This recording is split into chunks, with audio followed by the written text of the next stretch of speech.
La question que je me pose est de savoir qui est derrière cette grande industrie. N'est-ce pas malgré les grands occultistes qui sont constamment impliqués dans la production et la propagation de la musique pop, si ce n'était pas pour le désir des chanteurs d'être quelqu'un d'autre que ce qu'ils sont, cette industrie n'aurait pas survécu à sa première décennie. Les chanteurs, signés par le monde de la pop, abandonnent de plus en plus leur véritable identité et suivent un modèle qui se vend très bien. Mais cela ne peut se produire que si les stars de la pop renoncent à leur propre identité pour suivre le monde, c'est-à-dire le monde de la pop. Vous vous souvenez d'un homme dans la Bible appelé Samson. Il était un homme consacré à Dieu dès sa naissance et il avait un pacte avec Dieu qui était de ne pas se couper les cheveux. Samson, à travers ce vœu, laissait ses cheveux pousser, les tresser. À travers cette alliance avec le Seigneur, il recevait la force de vaincre les Philistins et consacrer sa vie à faire l'œuvre de Dieu. Jusqu'à ce qu'un jour, Samson tomba amoureux d'une femme nommée Dalila.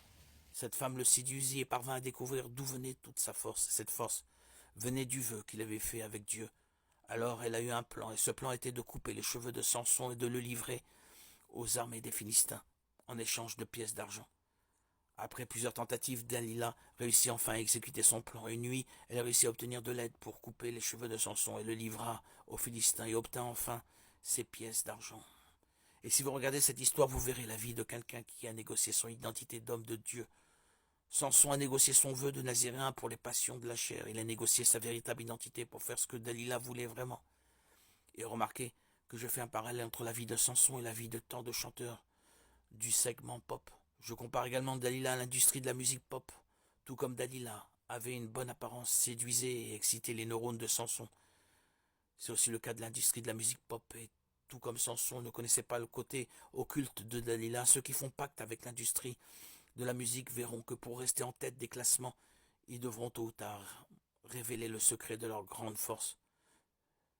Ce que je veux dire, c'est que pour renaître sur le marché pop, ces chanteurs devront renoncer à leurs trésors précieux, c'est-à-dire à leur propre personnalité. Et nous avons d'autres exemples dans les écritures d'hommes qui ont abandonné leur véritable identité parce qu'ils étaient divisés entre deux chemins, suivre Dieu ou recevoir la gloire et les applaudissements. La grande vérité est qu'il ne vaut pas la peine de gagner le monde entier et de perdre son âme pour le diable. Il ne vaut pas la peine de conquérir la gloire et les applaudissements en échange de vendre son âme à l'ennemi. Et quand je dis vendre son âme au diable, je ne parle pas de faire des pactes sataniques, mais de livrer son âme comme monnaie d'échange pour la gloire et les likes, et de voir son pouvoir d'influence utilisé pour le mal. Frères et sœurs, nous sommes la génération des influenceurs et nous choisissons comment nous influencerons et qui seront ceux qui nous influenceront. Dans ce cas, nous pouvons nous tourner vers l'exemple de David, un homme qui avait le cœur selon le cœur de Dieu et qui, malgré ses erreurs, faisait tout pour plaire au Seigneur. Même si cela devait lui coûter sa propre réputation, David aimait Dieu de tout son cœur et veillait sur sa présence.